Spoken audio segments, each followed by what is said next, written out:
오늘 7월 24일 하나님께서 우리들에게 준 축복의 날입니다. 오늘도 하나님 안에서 복된 하루를 누리시기를 기원합니다. 오늘 함께 읽을 말씀은 시편 36편 7절입니다. 하나님이여 주의 인자하심이 어찌 그리 보배로우신지요 사람들이 주의 날개 그늘 아래에 피하나이다. 아멘. 우리가 즐겨 부르는 찬송가 491장 1절 가사는 다음과 같습니다. 주 날개 밑 내가 편안히 쉬네 밤 깊고 비바람 불어쳐도 아버지께서 날 지켜주시니 거기서 편안히 쉬리로다. 주 날개 밑 평안하다. 그 사랑 끈을 짠 뉘뇨. 주 날개 밑 내 쉬는 영혼 영원히 거기서 살리. 아멘. 하나님의 보호하심을 주 날개 밑이라고 표현하는 그런 표현은 구약 성경에 곳곳에 등장하고 있습니다. 예를 들어서 시편 17편 8절을 보면 나를 눈동자같이 지키시고 주의 날개 그늘 아래에 감추사라고 말씀하고 있습니다. 여러분, 날개를 크게 펴면 그 아래 그늘이 만들어질 거 아닙니까? 그 그늘의 개념을 생각해 보세요. 잘 아시는 것처럼 중동 지방은 뙤약볕이 대단히 뜨겁습니다. 그 대신 비가 많이 오지 않기 때문에 건조해서 일단 그늘 아래만 들어가면 선선함을 느낍니다. 그러므로 날개 아래 만들어지는 그늘은 우리들의 쉬기에 아주 적합한 곳을 상징하는 표현이라고 하겠습니다. 여러분, 예전에 느티나무 아래 그 그늘에서 수박을 쩍쩍 갈라놓고 선들선들한 바람을 쏘이면서 수박을 먹던 생각들 나지 않으세요? 마치 그와 같은 것입니다. 그러면 사람들이 하나님의 날개 아래 그 그늘에 모여드는 이유는 무엇일까요? 오늘 본문은 그늘 아래에 피하나이다 라고 표현했어요. 피한다는 것은 누구에겐가 쫓기고 있다는 거 아닙니까? 그러면 사람들을 힘들게 만들고 쫓는 그 적들은 도대체 누굴까요? 오늘 시편에서는 다름 아닌 세상의 악한 사람들이라고 이야기하고 있는데 시편 36편 1절에서 4절을 보면 그 악인들의 모습을 다음과 같이 묘사하고 있습니다. 악인의 죄가 그의 마음속으로 이르기를 그의 눈에는 하나님을 두려워하는 빛이 없다 하니 그가 스스로 자랑하기를 자기의 죄악은 드러나지 아니하고 미워함을 받지도 아니하리라 함이로다.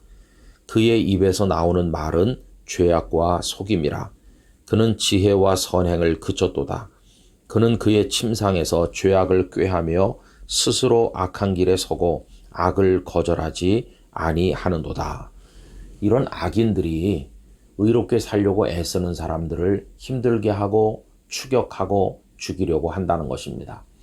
여러분, 다윗도 그런 경험을 수도 없이 많이 하지 않았습니까? 사울 왕이 그를 추격했었습니다. 그리고 사울 왕의 측근 인사들이 그를 힘들게 했습니다. 뿐만 아니라 그가 도피할 때 그를 도와준 제사장의 가문을 몰살시킨 에돔 사람 도액 같은 경우는 얼마나 악한 사람입니까? 그런 이들이 추격하기 때문에 그런 이들을 피하여 하나님의 그늘 아래로 올 수밖에 없다, 그런 얘기죠. 여러분, 세상에 배신당하고 사람들에게 어려움을 당하는 이들이 피할 곳은 하나님의 그늘밖에는 없는 것입니다. 사실 저는 지금까지 살면서 누구에게 괴롭힘을 당하거나 그렇게 어려운 일을 겪은 적은 별로 없습니다. 거의 대부분이 다 저를 염려해 주시고 사랑해 주시고 기도해 주시는 분들이셨죠. 그렇게 좋은 환경에서 살았음에도 불구하고 어떤 인생의 결정적인 고비를 만나면 늘 결론은 하나였습니다. 나를 사랑해주는 사람이 많긴 하지만 내가 마지막에 피할 그늘은 하나님뿐이시구나. 하나님밖에는 없다는 생각을 하면서 살 때가 한두 번이 아니었습니다. 그리고 하나님은 언제나 우리에게 쉴 곳이 되어주셨고 우리를 안아주시는 안식처였고 하나님은 우리의 그늘이 되신 것을 경험하였습니다. 저도 그러하였다면 하물며 사람들에게 쫓기고 배신당하는 어려움을 당하시는 분들이야 더 말할 게 뭐가 있습니까? 피할 곳은 하나님의 그늘밖에는 없는 것입니다. 누가복음 15장 그 아버지 재산을 받아 나가서 다 날려버린 그 탕자를 생각해 보세요. 돈 좀 있을 때는 그를 환영하는 사람들이 있었을는지 모르겠습니다. 그러나 나중에는 돼지치기가 됐고 그 주인은 먹을 것도 변변히 주지 않았는지 그는 돼지들과 쥐엄 열매를 놓고 다투어야 되는 비참한 인생이 되고 말았습니다. 그때 그의 머릿속에 떠오른 분은 단 한 분, 아버지였습니다. 내가 돌아갈 곳 아버지뿐이다. 그래서 그는 아버지의 집으로 돌아가기로 결심한 게 아닙니까? 여러분, 하나님의 그늘 외에는 우리가 피할 곳이 없다는 사실을 꼭 기억하시게 되기를 바라는 것입니다. 그리고 하나님의 그늘은 아직도 빈 곳이 많이 남아 있습니다. 누구든지 하나님의 그늘 아래로 피하면 거기서 쉼을 얻을 수가 있을 것입니다. 여러분, 오십시오. 그리고 세상의 뙤약볕 아래 쫓기지 마시고 하나님의 날개 그늘 아래서 안식을 누리시기를 바랍니다. 일단 그 아들이 아버지 집에 도착하고 나니 그 다음은 걱정할 게 아무것도 없었습니다. 아버지께서 알아서 씻기고 새 옷 입히고 신발 신기고 가락지 끼우고 살진 송아지 잡고 이렇게 하지 않았습니까? 일단 하나님의 날개 그늘 아래 피하면 험한 세상이라도 이겨나갈 수가 있게 될 것입니다.